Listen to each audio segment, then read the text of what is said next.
The Unseen Watcher, a descent into madness. The rust-colored Ford Bronco coughed its last as it lurched to a halt in the muddy clearing. Rain lashed against the windshield, blurring the imposing silhouette of the cabin nestled amongst the skeletal pines. Inside, for figures hunched over, their faces pale rectangles cast by the dying headlights. Sarah, the organizer of this ill-fated weekend trip, forced a smile.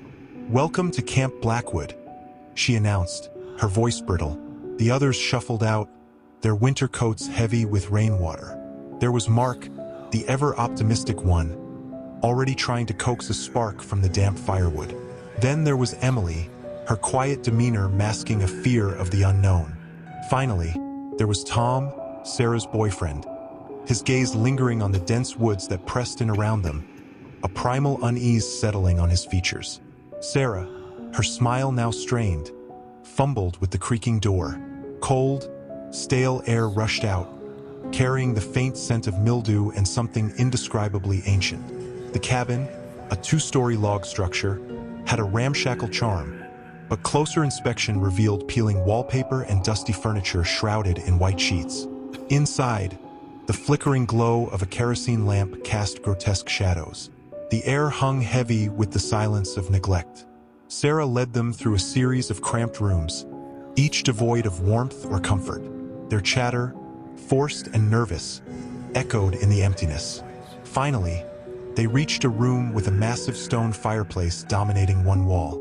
As Mark wrestled with a pile of kindling, a shiver snaked down Sarah's spine. Something here felt off. The rain continued its relentless assault throughout the night. Huddled around the crackling fire, they shared stories, laughter strained and forced. Sarah, usually the life of the party, found herself lost in a memory, a childhood fear of the dark, a recurring nightmare of being watched unseen. She pushed it down, focusing on the flickering flames. The next day was no better. The relentless rain kept them trapped inside, the oppressive atmosphere intensifying with every passing hour. Emily, normally reserved, started muttering to herself. Tom, his initial bravado fading, paced incessantly, muttering about feeling watched. Mark, their beacon of optimism, grew sullen and withdrawn. Days bled into one another. Sarah found strange symbols carved into the wooden beams, their intricate patterns sending chills down her spine. Sleep deprivation and the constant dripping of rain frayed their nerves. They bickered over dwindling supplies, their past grievances surfacing like ugly weeds. One night, a blood-curdling scream shattered the fragile peace. They rushed to Emily's room, finding her on the floor, gibbering incoherently, her eyes wide with terror. She jabbed a trembling finger at a dark stain on the wall that hadn't been there before. It looked suspiciously like blood. Panic erupted. Sarah, desperate, suggested venturing out for help. But the rain had turned the clearing into a muddy swamp. The familiar path vanished. Trapped with a potentially deranged friend and a growing sense of paranoia, Sarah noticed a change in Tom. He became withdrawn, cryptic, and seemed to relish the growing fear. One afternoon, Tom emerged from the woods, his clothes snagged and matted with mud. He held a weathered book in his hand, its leather cover damp and cracked. "I found this," he said, his voice raspy. "It's about the history of this place." The book detailed a dark ritual performed by a local cult decades ago, a ritual that involved summoning an entity they called the Unseen Watcher. It spoke of sacrifices, madness, and the slow suffocation of the soul. As Sarah read, her blood ran cold. The symbols carved into the walls, the increasing fear, it all fit. Fear morphed into a suffocating dread. Emily's screams became more frequent, her accusations wilder. Mark retreated into a shell of silence, his eyes filled with a vacant terror. Tom, with an unsettling calmness, started chanting passages from the book by the fireplace. One by one, they started disappearing. First, Emily, dragged off into the night by unseen hands. Then, Mark, his whimpers swallowed by the relentless rain. With each loss, Sarah felt a piece of herself dying. She was left alone with Tom, the flames in the fireplace casting long shadows that danced with an unnatural glee. Tom, his eyes gleaming with a feverish light, revealed his secret. He wasn't who he said he was. He was a descendant of the cult leader, drawn to the cabin by a twisted loyalty. He wanted to complete the ritual to appease the unseen watcher. Sarah, fueled by a primal fear and a desperate need to survive, fought back. The ensuing struggle was brutal, fueled by desperation and madness. In the end, Sarah, bloodied and battered, lay sprawled across the floor. Tom stood above her, chanting in a guttural tongue, a manic gleam in his eyes. But before he could deliver the final blow, a sudden, bone-chilling shriek pierced the air, drowning out Tom's chant. It wasn't a human sound, something inhumanly long and warped, resonating deep within the very bones. Tom froze, his face contorting in fear. Sarah, sensing an opportunity, scrambled to her feet, adrenaline pushing aside the pain. The room seemed to crackle with energy, the shadows leaping, twisting into grotesque shapes. A figure materialized across the room, shrouded in darkness. It was tall and impossibly thin, its form flickering like a dying flame. Tendrils of inky blackness pulsed around its edges, reaching out like grasping claws. The entity, the unseen watcher, turned its focus to Tom. It let out another ear-splitting screech, the sound scraping against Sarah's sanity. Tom, overcome with terror, dropped the book, his face contorted in a silent scream.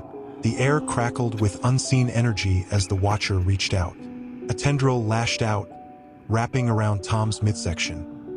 He writhed in its grip, his screams cut short as the tendril began to siphon something from him. A sickly green light emanated from where it touched his skin, a horrifying display of life force being drained. Sarah watched in horrified fascination as the color drained from Tom's face, replaced by a sickly gray. As quickly as it had appeared, the watcher turned its attention to her. Sarah braced herself, expecting the same gruesome end. But instead of a tendril, a single, glowing eye materialized in the darkness.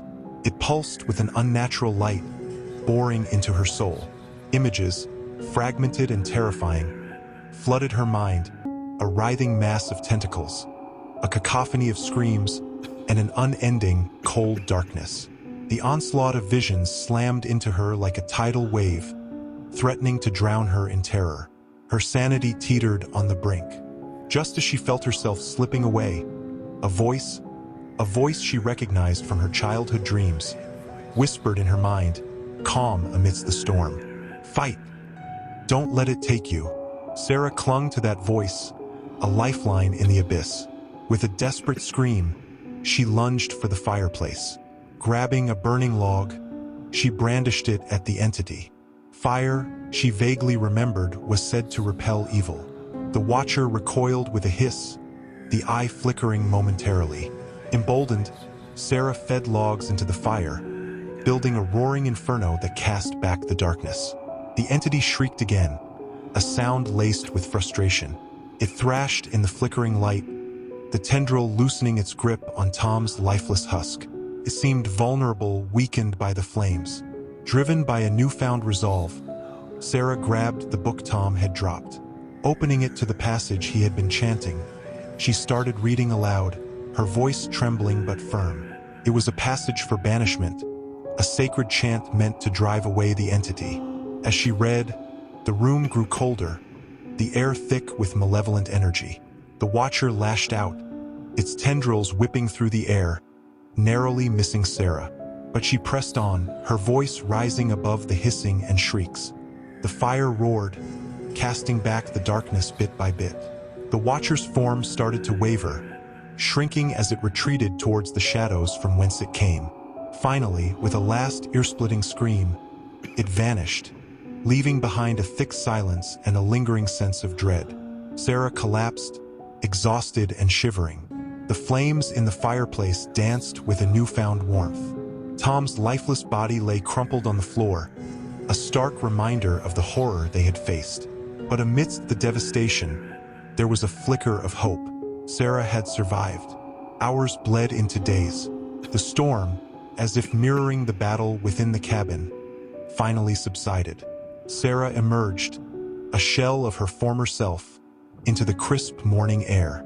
The clearing was bathed in an ethereal sunlight that seemed oddly comforting. Days later, a search party stumbled upon the cabin. The sight that greeted them was grim. The bodies of Emily and Mark, and a disheveled Sarah, her eyes haunted by the horrors she had witnessed. When questioned about Tom, Sarah's story was filled with gaps, a narrative carefully constructed to mask her own disturbing secret. The truth about the unseen watcher, the cult, and Tom's true identity remained buried within the cabin, along with the weathered book. But the experience irrevocably altered Sarah. The darkness she had faced had left its mark, a chilling reminder of the fragility of sanity and the price of venturing too close to the abyss. Now, back in the familiar comforts of her own home, Sarah lived a life shrouded in a veil of normalcy.